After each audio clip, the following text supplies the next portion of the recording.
Hello everybody, welcome back to our Reset Info channel. In today's video, I'll show you how to easily connect Android Auto to your XPeng.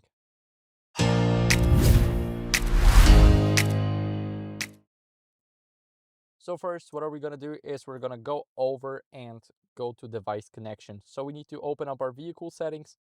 Here we need to scroll down to device connection and we wanna go to Bluetooth. Now choose our phone. And as you guys can see, we need to confirm the pairing on it. Now, as you guys can see, here we want to click on pair and we are paired. Now, Android Auto supported by your device and we want to click on OK. As you guys can see, nothing is happening on our device right now. And here, as you guys can see, we're going to click on continue.